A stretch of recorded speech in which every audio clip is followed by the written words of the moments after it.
చనిపోయిన వారు లేవనెత్తాడు ఆయన. కానీ చనిపోయిన వారు లేవనెత్తాడు కరెక్టే. తర్వాత కొంతకాలం తర్వాత వాళ్ళు కూడా ఏమైపోయారంటే, వాళ్ళు కూడా బతికారు, కొంతకాలం దేవుని కోసం బ్రతికారు. తర్వాత వాళ్ళ సమయం అయిపోయింది. వాళ్ళు కూడా మళ్ళీ బతికించిన మళ్ళీ ఏమైపోతున్నారు, మానవుడే. కానీ యేసు ప్రభువు వారు అక్కరు తన శరీరంతో పాటు అందరూ చూస్తుండగా పరలోకానికి ఆరోహణమయ్యాడు. ఆయన వెళ్తా మాట్లాడినాడు, నా యందు విశ్వాసం ఉంచేవాడు చనిపోయిన మరలా నేను బ్రతికిస్తాను. క్రైస్తవులుగా మనకున్న నిరీక్షణ ఒకటే, రాహేలమ్మ గారు, యాకోబు గారిని మళ్ళీ చూస్తాం ఆయన్ని, మళ్ళీ కలుసుకుంటాం, మళ్ళీ మాట్లాడతాం. ఆ నిరీక్షణ మనకి ఇచ్చాడు దేవుడు. అందుకే అంటాడు, నిరీక్షణ లేని ఇతరుల వల్లే మీరు దుఃఖపడుచుంటారు. నాకు ఇష్టం లేదు.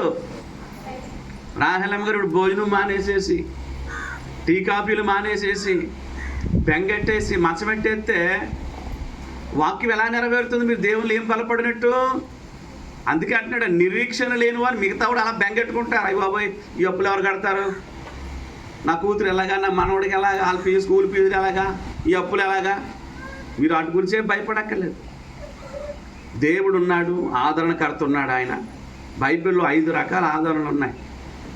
మొదటి ఆదరణ తండ్రి ఇచ్చే ఆదరణ. ఆ తండ్రి ఎవరు? పరమ తండ్రి దేవుడు. అందుకే మనుషులు నమ్ముకోవటం కంటే ఆయనకి ఆదరణ ఇస్తాడు. ఆయన విడిచిపెట్టాడు మిమ్మల్ని. రెండవ ఆదరణ ఎవరు తెలుసా? యేసు ప్రభువు ఇచ్చే ఆదరణ, క్రీస్తు ఇచ్చే ఆదరణ అని రాయబడింది. ఆయన ఇస్తాడు ఆదరణ. మూడవ ఆదరణ ఎవరిస్తారో తెలుసా? పరిశుద్ధాత్మ దేవుడిచ్చే ఆదరణకర్త అని రాయబడింది. దేవునికి స్తోత్రం కలుగునుగా. నాలుగవది తల్లి లాంటి ఆదరణ. ఐదవదిగా చూసినట్టు సంఘం ఇచ్చే ఆదరణ.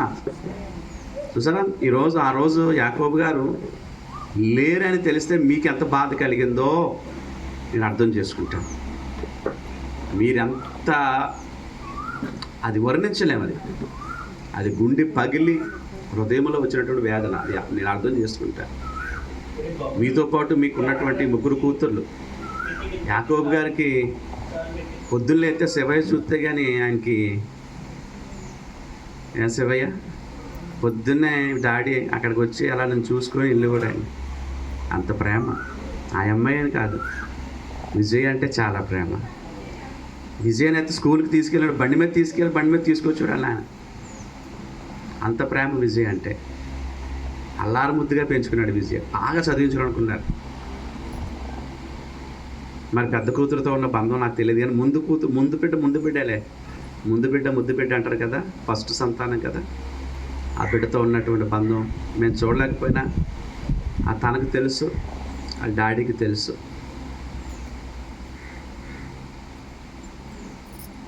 ప్రభు ఉన్నాడు, ఆదరించే దేవుడు. నేను నలిగిపోయాను. మా చెల్లి చనిపోయినప్పుడు మేము ఎంత బాధపడ్డాము. నాన్నగారు మమ్మల్ని నుంచి విడిచి వెళ్ళిపోయేటప్పుడు మా నాన్నగారు లేని లోటు మాకు ఎంత బాధ కలిగించిందో మీ అందరికీ తెలుసు. ఎవరిలో కూడా మరి మరణం లేని విల్లైతే ఏది ఉండదు. ఏదో ఒక సందర్భంలో జరిగిందే. కానీ దేవుడు ఏ కుటుంబాన్ని కూడా దేవుడు విడిచిపెట్టలేదు. అందుకే ఆదికాండంలో భక్తులు ఒక మాట అంటారు, చదివి నేను ముగిస్తాను. ఒకసారి ఆదికాండం ఒకసారి చూడండి. ఆదికాండము 50వ అధ్యాయం 21వ వచనం ఒకసారి చూడండి. ఒకసారి 50వ అధ్యాయం. కాబట్టి భయపడకుడి, నేను మిమ్మును అనగా రాహేలమ్మ గారిని మీ పిల్లలను పోషించదనని చెప్పి వారిని ఆదరించదను. చాలు నాయన. దేవునికి స్తోత్రం. రెబెక్కమ్మ గారు, రాహేలమ్మ గారు, దేవుడు మిమ్ములను, మీ పిల్లలు